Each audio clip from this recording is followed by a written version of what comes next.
This episode of the Batify podcast is brought to you in partnership with ministryleague.com. We would love for more people to discover this show, so please rate and review us on iTunes or your podcast provider. Feel free to share on your social media, and please do subscribe. Enjoy.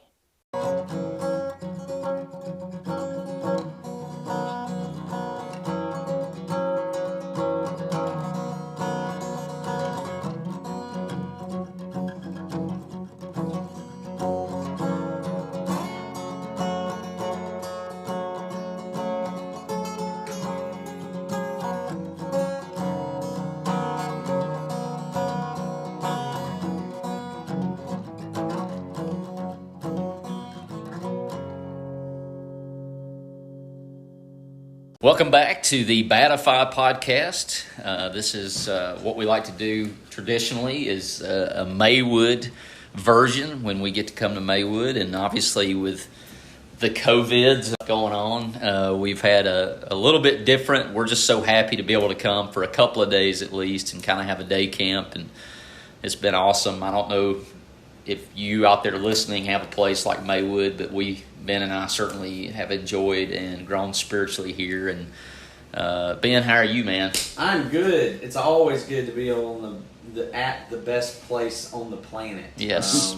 Maywood has been a part of my life for, I always have to try to do the math, but I think about 26 years straight of coming down here, and I was really bummed when we got the message, Jeff, that we were not going to have camp this year, but we've managed to have a couple of days. We did the little kids on Monday, and we've done the seniors the next 2 days, and I think next week you guys get to start back up with camp. Yeah, next week will be our first of the summer. We canceled the first 4 weeks, and every week since we've canceled, with this being the 4th of the month of June, we've had something going on. So it wasn't like, and I kind of anticipated that I didn't really think we would shut it down. There'd be nothing happening here. But during the first and the second week, we had something that would be, I guess, akin to a area-wide youth series type thing. We had some groups come over at night and had food and games and a speaker and things like that. So we had some of those going on through the first 2 weeks. And then last week, that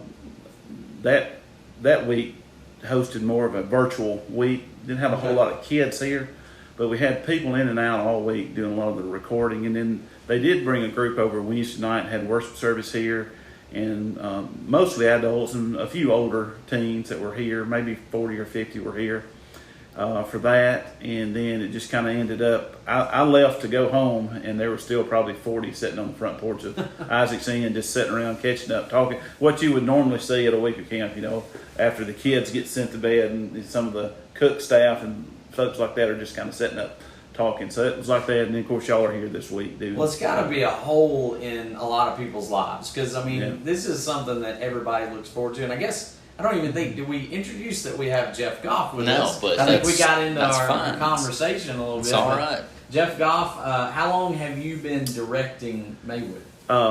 Well, I've been here as the administrator for 17. This is my 17th year, but I was involved with the camp before that, and I've directed my week. My week's the 7th session. That'll be, we have 10 different weeks when we began Lift University last year, so that made our 10th week of camp.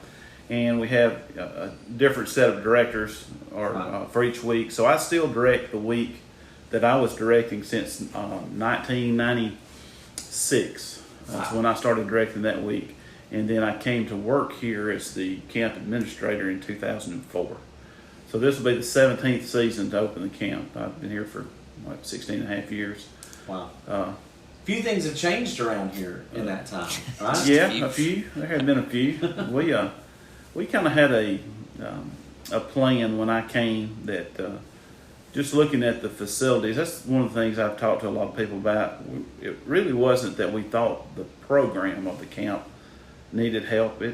You always want to improve on every part of camp and do things different and better and those, but we never had a problem with when a parent sent a child to camp over here that they weren't getting what they needed spiritually.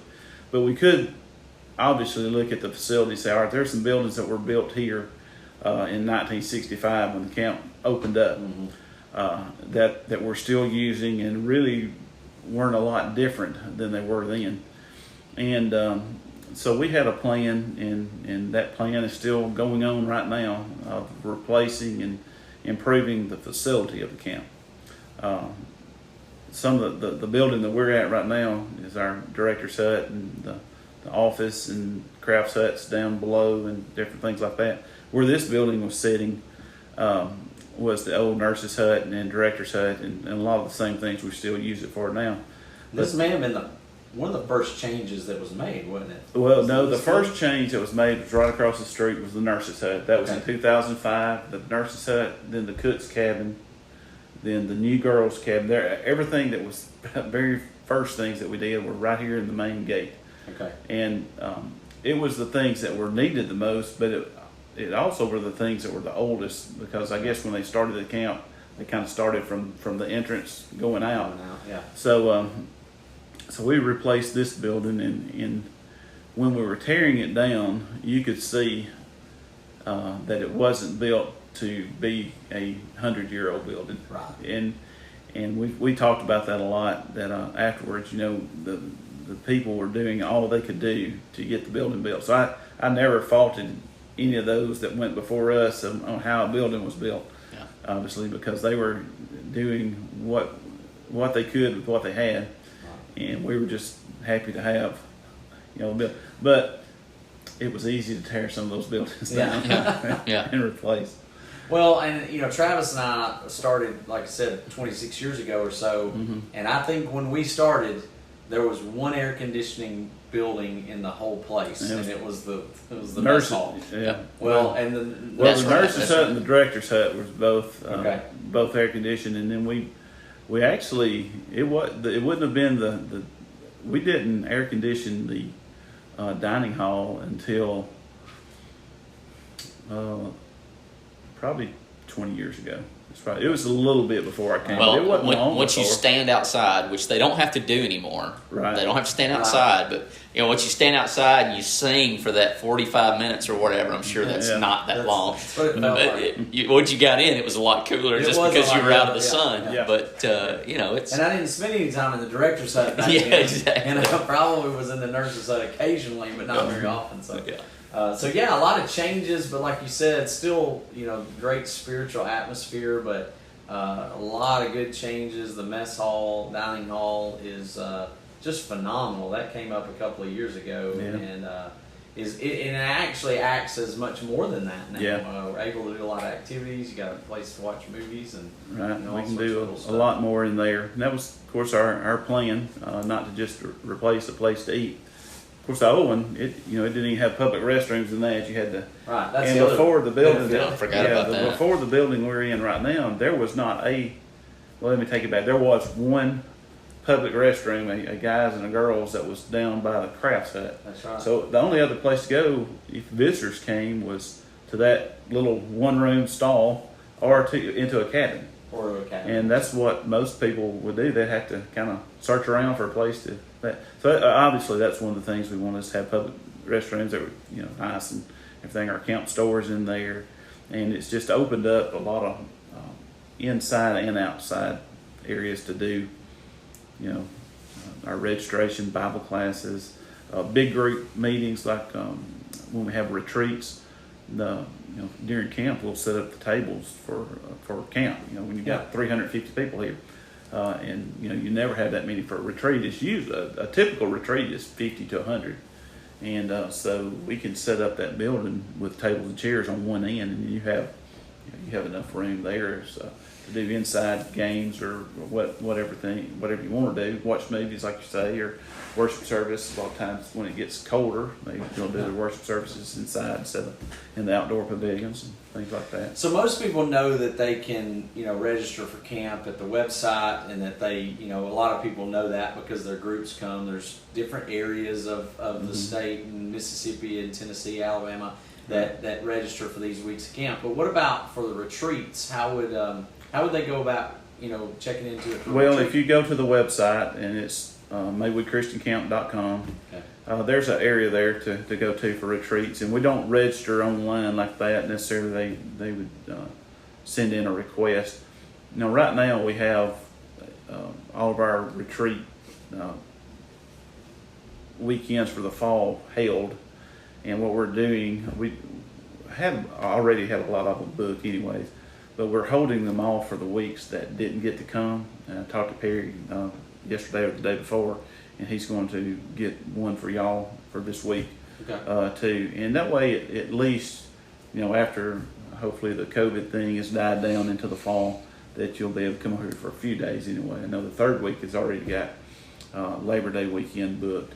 And so I'm not booking out any two non-Maywood groups, actually not even to Maywood groups, only to people from that may want to do one for the first, second, third, or fourth week for them specifically. And when that's all booked up, then we'll open it back up to the general public. So what's been the biggest challenge this summer? I mean, I know you said, man, when this summer's over, it's going to be it's just an interesting time. But what's been challenging? Just the not knowing, going week to week.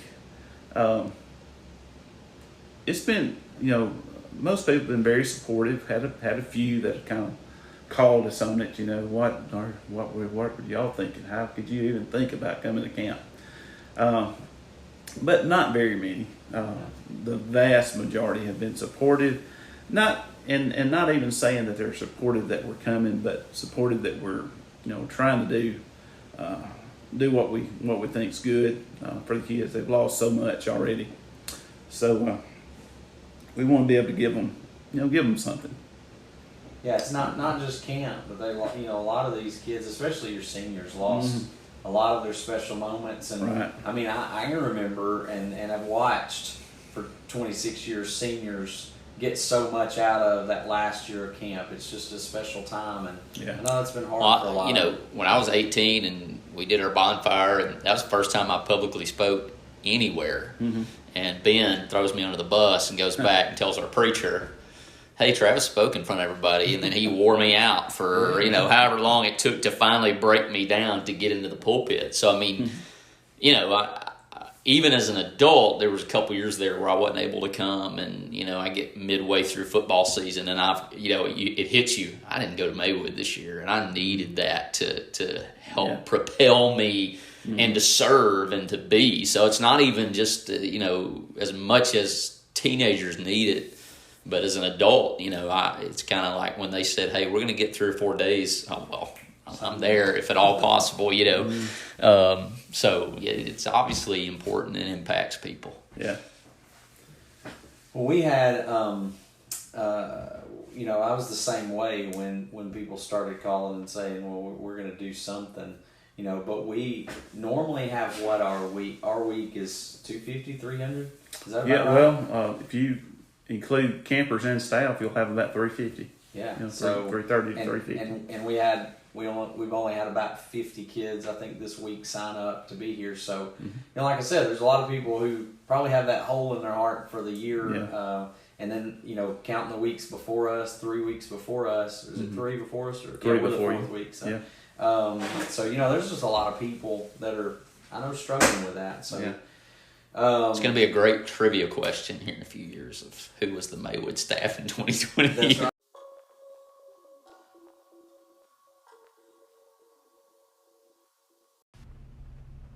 Just want to take a moment as we get ready to ask the final question to our guests to encourage you, if you are in the market or looking to create your own podcast, to look at Anchor. That's what we use. As you listen, you may be thinking, if these two guys can do it, then anybody can, and that's absolutely true with Anchor.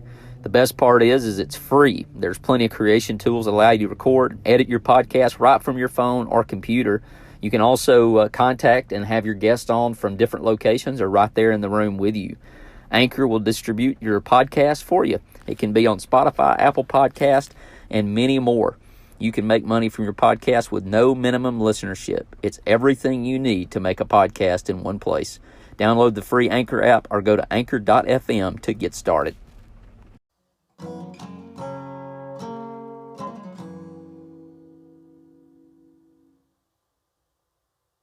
Jeff, we typically, when we do these podcasts, we usually ask a few questions, and of course, we obviously want to talk about Maywood. Your answers may be about Maywood, but one of the things that we usually do is ask, what's been one of the times in your life when God has really we usually word it probably not grammatically correct, but showed up and showed out in your life? What's a time when you've kind of seen God at work, and it can be anything that you typically.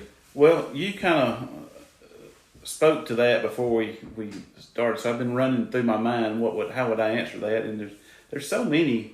It's hard to say because every year, every week you see it. Yeah. And with this year being different,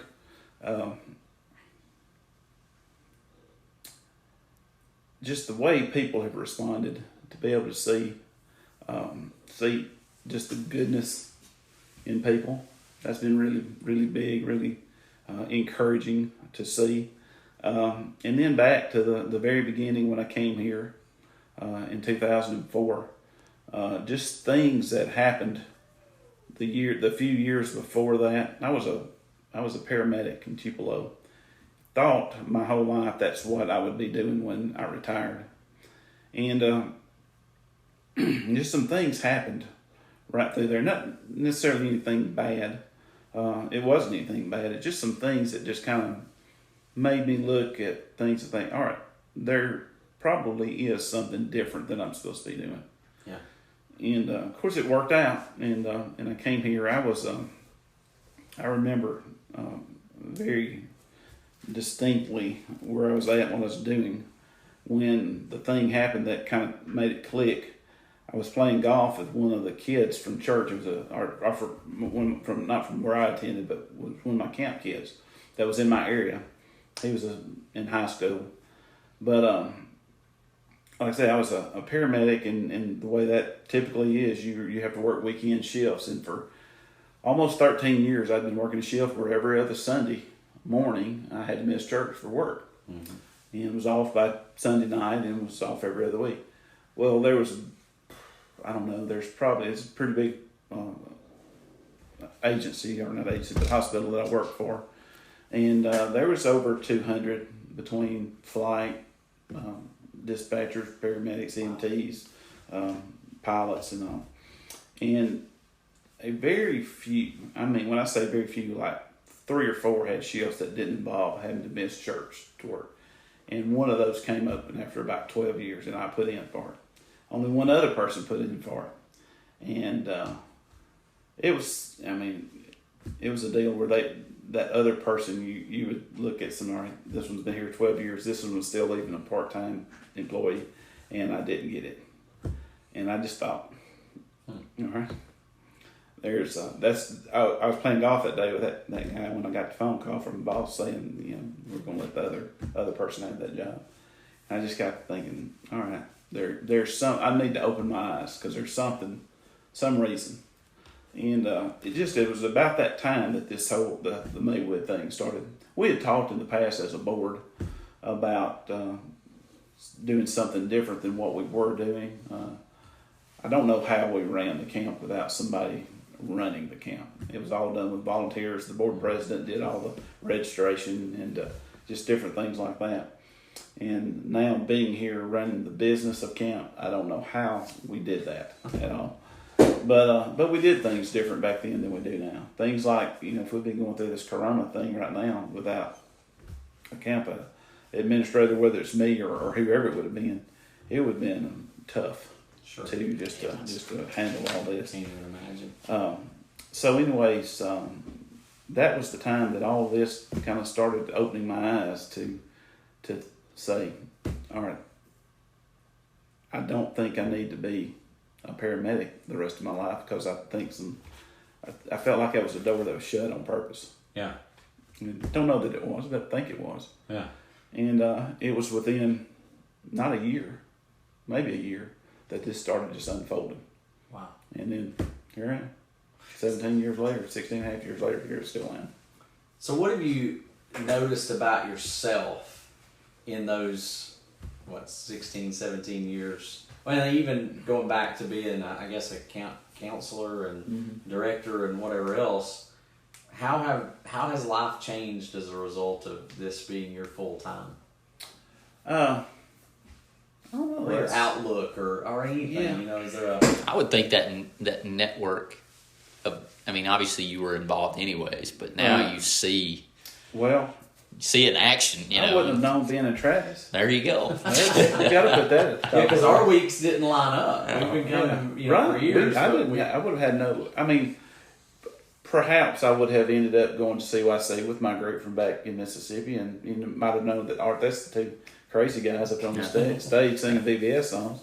Well, there might not have been a Ben and Travis had there not been a Maywood. That's exactly right. You know. Yeah. If he didn't have Maywood, because we started at Maywood doing Fun Sing here, and it branched out to CYC. So, but just the, I think about the people that are my friends and family. Even most of my family are part of my week of camp. I won't say most. A big portion of my nieces, my sister, all my little great nephews and great nieces. They're all part of camp. So, all of them, I would still be around, but the vast majority of the people that I, spend my life with, I would not have known if not for Maywood, whether I came here or not. But most of them, it's been since I've come here. Since in the last 17 years, the best friends that I have in this world by far are people I've either met here or because I was here. Because I am at different, it's at CYC or Free Hardman lectureships when we set up our booth and stuff, and just people I've got to know through either here at Maywood or through Maywood. Thanks for being with us on this episode of the Batify Podcast.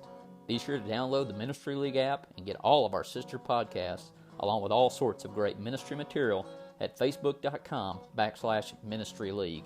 Until next time, look for us at the same Batify time, same Batify channel.